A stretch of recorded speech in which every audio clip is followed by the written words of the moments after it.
Good morning, everybody. Good morning. This is December 1st, 2020, December and 1st. we're on episode 128 of Transmission. And, December. we only have one more month of 2020 to go. I'm worried, how everyone's like, oh, here's a meme. This is if 2020 were a pie and someone sprays shaving cream into his hubcap. Like these sorts of memes going around. I'm just worried that we haven't been really preparing ourselves for the real shit show that is 2021. Because I'm ever the pessimist. You're ever the optimist. Well, good morning, folks, and good morning from Connecticut. It's great. Good morning from Missouri. And as you saw on the screen, brilliantly orchestrated by Mark. Today is one of the more annoying days of the year, Giving Tuesday. It's right up there with Pledge Drive on NPR. Absolutely. Which is a whole week. So that's actually way worse. But and usually you can kind of just ignore your emails. But if you're driving and you want to be listening to Kai Rizdal talk about Marketplace, you're stuck. Oh no, Kai's asking us for money. I just wanted to know what the Dow Jones Industrial Average was doing. That's right. So, because it's Giving Tuesday, we're going to jump on the bandwagon because our fundraising has been so successful to date. So we're just going to keep going on that and say that, if you feel like this has been helpful to you and you've got a little spare change to send our way, we would greatly appreciate that. And you can do that at the MICA website, at the CPI website. There's a link at the Transmission Facebook page. That'd be wonderful. And just, I'm assuming a lot of you know what we do when not doing this, but maybe just brief. The Center for Prophetic Imagination. We do things like spiritual direction, and one of the things that MICA, which is Dan's organization, is we're launching a spiritual direction program that's focusing on social transformation. You can find that out about that on the CPI page, which is propheticimagination.org. And we do workshops and educational things. And MICA's work is somewhat similar, but they have some of their own different things going too. So maybe you could say a little bit about that too. Yeah, and we've also got a link to the spiritual direction program on the MICA website, and we do work in spiritual life and leadership, healing, and the arts. And so let's look different during the pandemic, right? No in-person retreats, but we've done a lot of great educational things online, and we'll have more coming up. And as I said, we'd appreciate your support, and we really love I actually love the in-person support a lot more, right? I really love our commenters, and we've got really a great community of very, very thoughtful, provocative, loving, intelligent folks that make transmission what it is. So, with that said, yesterday we had a great conversation about codependence and the codependent culture. And, one of the nice things, I actually view this as a nice thing, even though it's a challenge about this being only half an hour, is that, by the end of the half hour, we always have a ton of more stuff to talk about. So it doesn't get boring. We're not 90 minutes in, sort of slogging away, going, oh my gosh, what are we going to talk about now? And so yesterday we were talking about this issue of codependence in our culture, and how, so much of the way that we are set up is that there's very little accountability or boundaries around unhealthy behavior. And so we got a great comment from Catherine Parent, Dr. Parent, who who often supplies wonderful comments and is actually the board president of CPI. Mm-hmm. And she said, well, okay, so in the right-wing world, one of the big logics, one of the logical, well, it's not logical. I shouldn't even use logic. So one of the arguments around making abortion illegal is, we want to make people suffer the consequences of having sex. Mm-hmm. And, is that what you're talking about when you talk about not being codependent? Yeah, and talking about karmic sorts of ways of thinking. Right. Well, that logic applies to, that's how meritocracy works. Like, right. If you're poor, stop whining. It's your own damn fault. Right.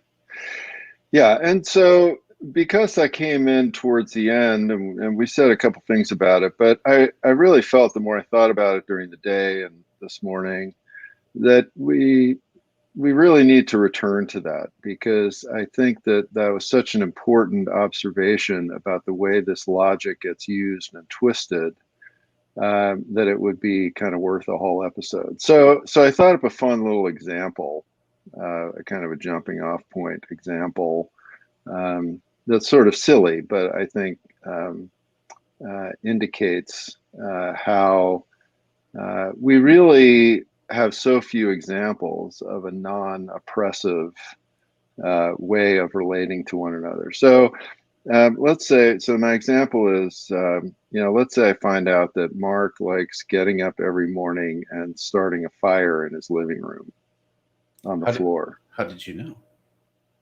I just, a lot of spiritual practice. So I'm psychic about that kind of stuff. And so I find out about this and I'm very distressed because I don't want Mark to get hurt or for the house to burn down. Mm-hmm. And so, my initial response is to come running over there every morning, even though I don't really want to. I'm busy. And, say, Mark, don't make a fire, and bring a fire extinguisher and put it out. And, but every morning, Mark keeps making a fire in his house. Right. And so that's the classic codependent relationship. So I'm being codependent. I'm trying to, protect Mark from the fire. I'm trying to do all this stuff. And, it's not doing any good. He's still making a fire in the living room every morning. So then the other approach is to say, okay, fine. Mark's going to make a fire in the living room every morning. So I am going to go over there and I'm going to board up all his doors and windows. And, to sort of protect the world from this fire. And now Mark makes a fire. The house catches on fire. He tries to escape, but the house is boarded up and he burns to death and dies. This took a dark turn. Yes. And then I say, well, see, it's his own damn fault. If he just hadn't started a fire, he wouldn't have died. Except that's not true at all, right? I decide to act in a coercive manner because I thought what he was doing was bad and wrong. And the reason he died was because I boarded the house up, right? And that's the way that a lot of these coercive approaches to this issue really are working, right? Is that we don't pay attention to the coercive, oppressive aspect of it, and then we blame people for the situation that they've been put in by the coercion. Right. Now, the non-coercive thing would be to say, look, Mark, I really care about you. I hope you don't die in the fire. This isn't a great idea, but, if you're going to make a fire, there's nothing I can really do about that. Now, then, when the fire starts burning the house down, you could run out, you could try to put it out yourself, you could do, whatever happened was going to happen. But there was a freedom for you to respond and to deal with that situation. You call the fire department, whatever. Right. And so I think that we're so immersed in this codependent thing that it is actually hard for us to imagine what a healthy, bounded, non-coercive world would even look like. Mhm. I think about it all the times that sort of, I mean, you're going to have to deal with the consequences of your own action is not usually, even in a healthy relationship, the way you necessarily, that's not the rhetoric you hear all the time. What you hear that most of the time, like Catherine pointed out, from these folks, like when Kyle Rittenhouse killed some people at protests that were related to the movement for Black Lives, and people saw, well, what do they expect? That's the consequences for their actions. That's where it's usually heard and employed. And there's all sorts of things that, you know, have to take a step back. The reason that logic works for them, even though it's, if you analyze it at all, you realize it's not true. Or when someone drives into a protest that is blocking the interstate, well, what do they expect? The only way it makes sense to think about things that way is if you don't understand any power dynamics existing in the world at all. And that if you think punitive actions are a natural consequence. Right. Now, if you're anywhere left of center, the further left you go, the more you start thinking, well, punitive actions aren't exactly a consequence. That's a form of coercion, unless it's kind of revolutionary violence upward. We can have all kinds of conversations about that. But that's not or let's think about the way people get Malthusian. And I'm using that term. Malthusianism is this idea that humanity is a scourge in itself. We're like a virus upon the world. And lacks any analysis that, you know what? Someone in White Earth Reservation isn't the same as Jeff Bezos. So why are you lumping them in together when saying they're both a scourge? The consequences, the regular people, deal with the consequences for environmental degradation that is disproportionately caused by wealthy people and big industries. And so the earth being destroyed is not exactly a natural consequence for our actions.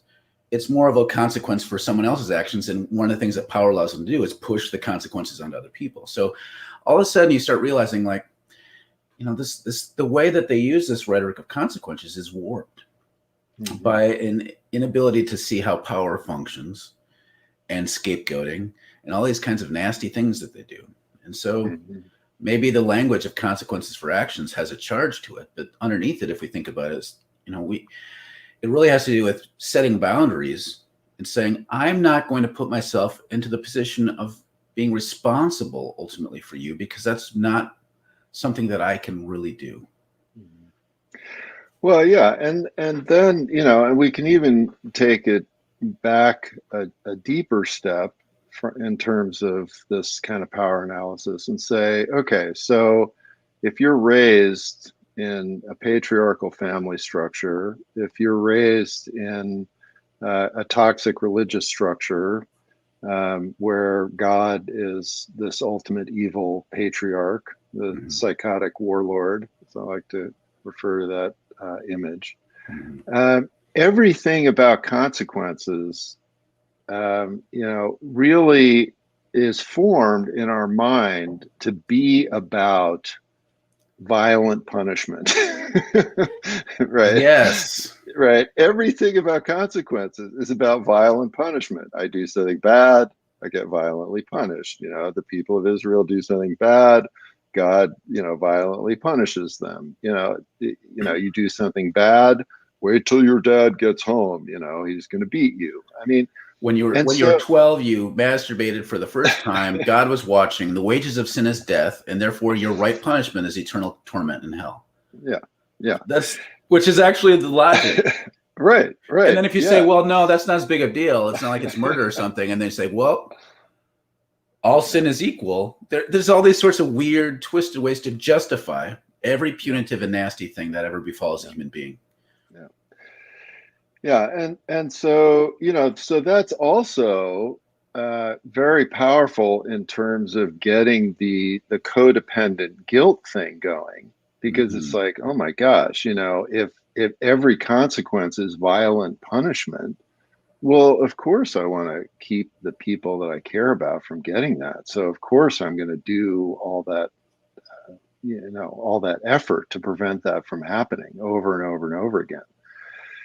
Right. And so this is where, as I say, I think that just a super important starting point from this is to recognize that formation, like that in our, we talk a lot about imagination in this, Center for Prophetic Imagination.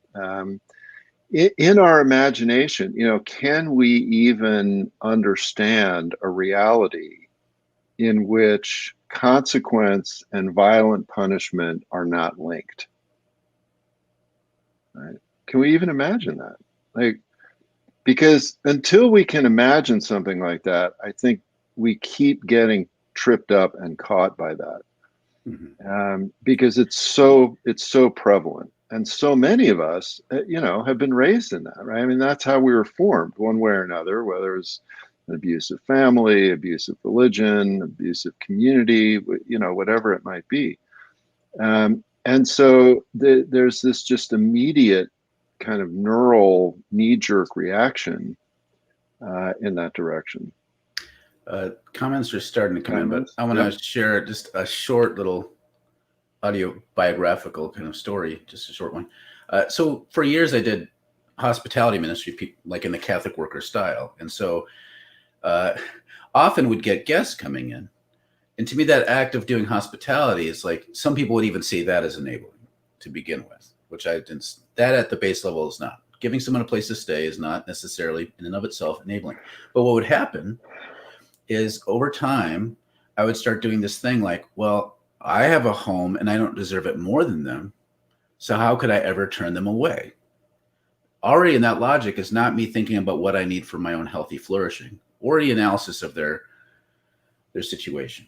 And so over time, when someone would come, they'd come in drunk, which again, by itself, doesn't have to be enabling to let someone drunk person sleep something off, but a pattern would emerge where people could always come and do whatever they want and take out of my life energy, money to sustain themselves. And at a certain point, I had to realize that I was becoming unwell personally by doing that.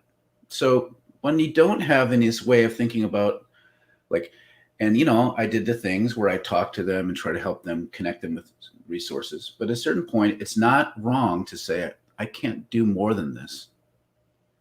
Mm-hmm. And this idea that I need to do more of it to the point of my own lack of health was totally tied up in my way of understanding Christianity and having this idea that, well, Jesus didn't set boundaries, like things like that kind of thinking.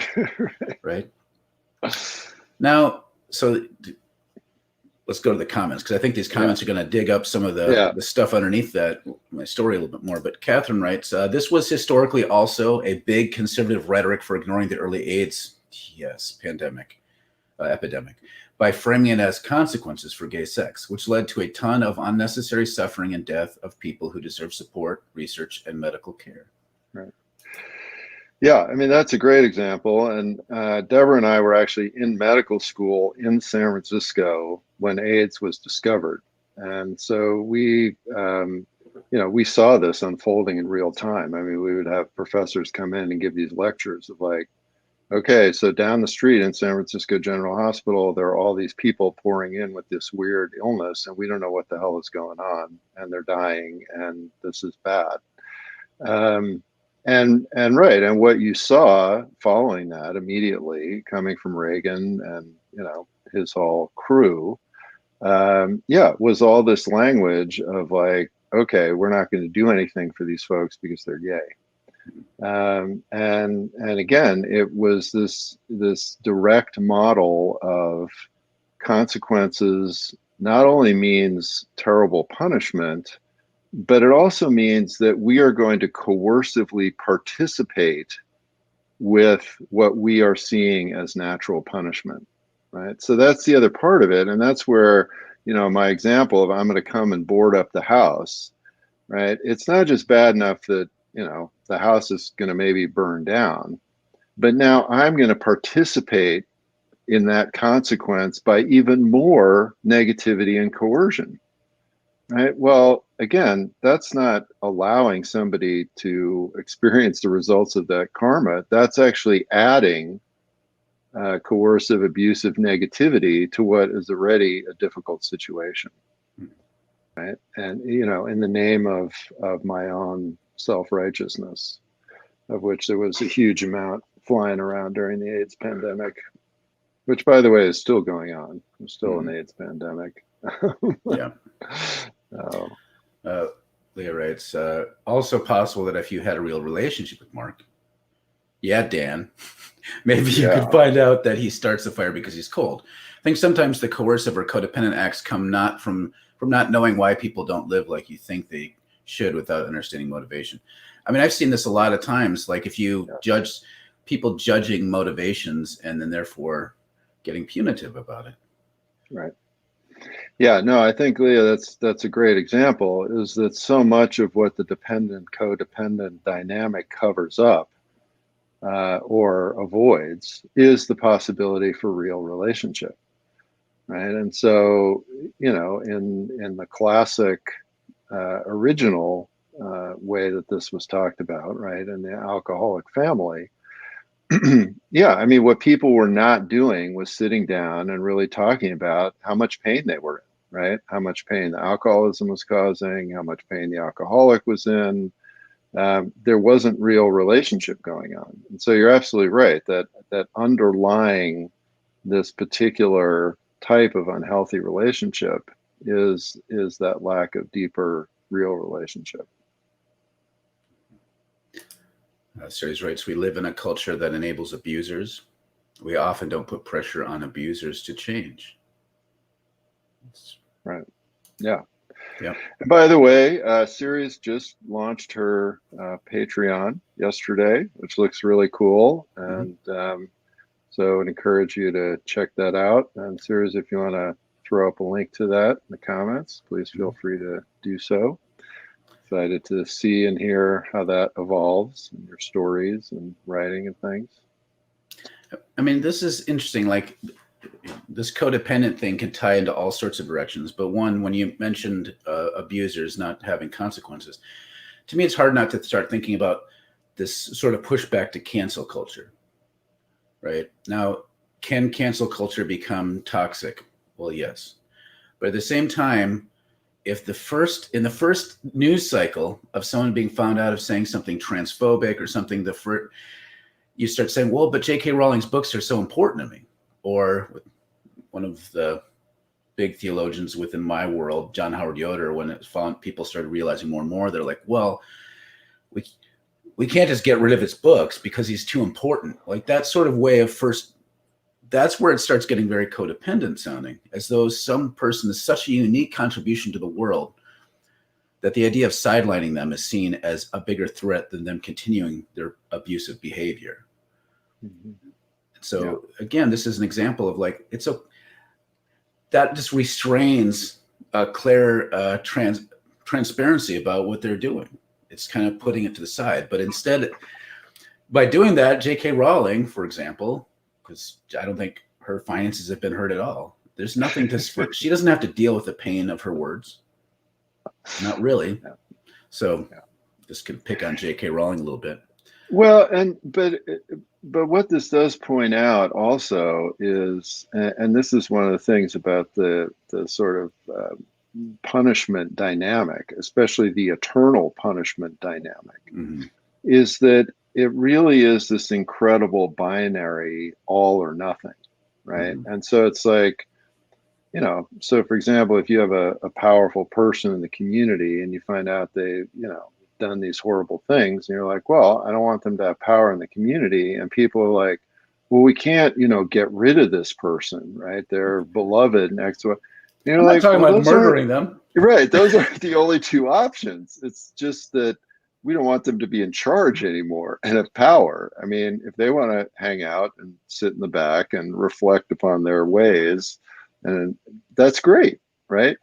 But we have this very binary view, and that's another one of the things that keeps us trapped in these codependent situations. And so let's just look at the Magnificat. This is Advent, so this is the time of year when people start paying attention more to that passage, and others like it. That's an example of the way that they saw judgment, was the rich being torn from their thrones. not the rich being shackled and like tortured to death, torn from their thrones. And so there's this reversal. If these people in power who are abusing their power need to be brought low while the low are brought up, that is a type of judgment. So that's judgment in a way that's restorative and allows for the possibility of repentance. So even with the rich young man, the so-called rich young ruler, there was a call to repentance. The call to repentance doesn't really quite make sense without an understanding of judgment.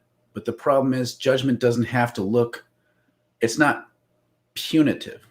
Judgment doesn't have to be punitive. What it does mean is they realize the consequences of what they bring into the world and are made to look at it deeply and given a choice to change or not. And if they don't, there is the hope, and there's a hope in divine judgment in the sense of them being brought low. That sounds still, a lot of people hear that sounds harsh and mean sounding, but to me that's like there's so much hope and restoration in that. And if the alternative is just to be eternally codependent, I don't know if that's a much better choice either. Gus writes, brings that up. I think another part of this codependency and consequences, we should also talk about harm reduction as a model. Right. Yeah, which is, I think, a lot of what you were just referring to, right? That if consequences and judgment and repentance are about reducing harm as opposed to punishing, well, that's a much more uplifted view. Well, within the context with Gus works with people who are without houses, unhoused peoples, and some of my work, particularly in the past, is in that community. And there's often experiences of drug abuse and drug addiction and other things. And so oftentimes people would talk about them experience the consequences of their actions. It's just like letting them freeze to death outside. Well, they're high. Like, no. And so part of why the way I'm hearing Gus bring up harm reduction is like, look, it isn't codependent to do the base level of human decency to make sure that they have things available to them to keep from dying. So having like needle exchange spots, things like that minimize harm. This is always brought up, like when you're doing needle exchanges, as like, well, that's encouraging them to keep doing drugs. Well, I don't think so. It is encouraging them not to do dirty drugs. And so it gets an interesting kind of discernment question of like, when you alleviate the suffering caused by someone's own actions, at what point does it become codependent? At what point is it just common human decency? Well, and one really great sort of marker and kind of red flag to all this is that when the only time you're talking about people experiencing consequences is when it's the most abused, oppressed people in society. Yes. You're probably on the wrong track. Like, and you're not talking about Jeff Bezos experiencing consequences. Elon Musk. You've probably sort of missed something somewhere. Again, this is why talking about this stuff without a deeper analysis does become very thorny and problematic, as Catherine has pointed out. And it's right to caution us, but at the same time, we don't want to remove an understanding of judgment and restoration from these kind of conversations.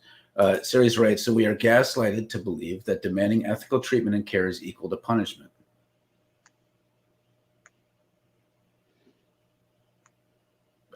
I'm trying to think about that, and I'm wondering if you can unpack that a little bit more. Yeah. I feel like there's something in there that I'm missing anyways, so if you have time, please do so. Kathleen writes, interesting discussion for me since I'm preparing to adopt a 3-year-old shelter dog with quote unquote issues. Setting boundaries and using positive reinforcement are priorities for me. Yeah.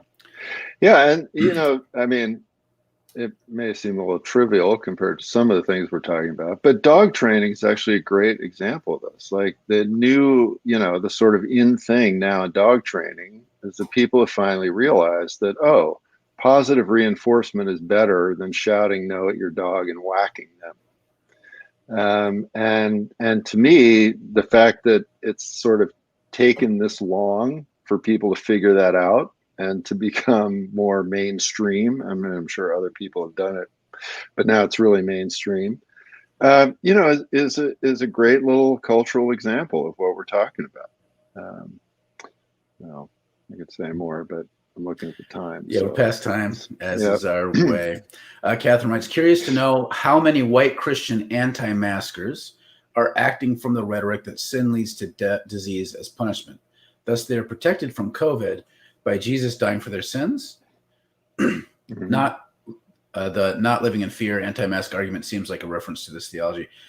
I mean, my sense is like, I wouldn't say it's a majority, but I think it's a lot. Like, especially people in the more Pentecostal stream of things. I know some Pentecostals, some of whom are not as far gone as others, but it's prevalent. Like, Jesus will protect me if I have faith. Yeah. Yeah. Oh, yeah. I've definitely seen people talk about this very directly, Catherine. Yeah. Jesus died for me. I'm protected. My house is protected. No mass this Thanksgiving. Yeah, absolutely. Just sad, crazy stuff.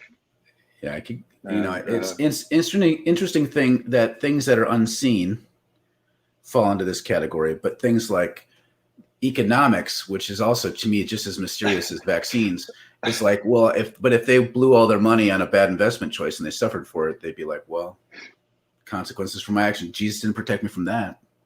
So it's interesting where mystical kind of woo kind of thought, mystical in the bad sense. I use the word mystical in a good sense more often, but that sort of woo kind of thinking applies only to specific situations that somehow lines up with their way of wanting to see the world. Scott writes, wasn't feeling God talk at all this morning, but actually really needed to hear this reminder about codependency and coercion. Thanks. Sarah's right. This is Sarah's Patreon link. It's patreon.com/the prophetic muse. So just look up the prophetic muse on Patreon if you can't remember this link. Kathleen writes, I am declaring my independence from Christmas culture this year. I'm not mad or depressed. I just don't need it. We could go out. Maybe we should talk about consumerism and Christmas sometime. Scott writes, Hauerwas' response to Yoder was so bad for just that reason. The instinct to defend the theology without interrogating its connections to what John Howard Yoder actually taught about nonviolence. For those who aren't Hauerwas has issues. There's all kinds of stuff, but basically Yoder was sexually coercive and abusive and harassing of people. And for someone who talks about nonviolence and power, that's significant. It's not that he was there's ways that you can really fuck up that might not have a lot directly to do with your work. And then sometimes it's more direct. And this is one of those direct things. And so people trying to defend John Howard Yoder, who, to be honest, influenced me a lot and probably still influences me in his thinking. So it's not like I'm saying everything he ever did was toxic and needs to be destroyed forever. But if we can't have an ominous conversation about these problems without apologists coming forth and saying, no, don't be so hasty. Let's focus on the good more than the bad right now. That's just toxic ways of talking about things. And when people are dealing with the pain of abuse. Scott writes, without interrogating the abuser's connection to the theology. Yep. Yeah. Ed writes, like that line of thought, nationalize and democratize animism. Amen.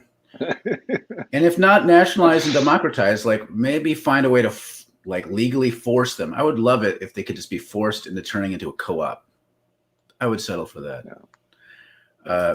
Gus writes, no one is like, hey, I wasn't going to do heroin, but now that you gave me a needle, why not?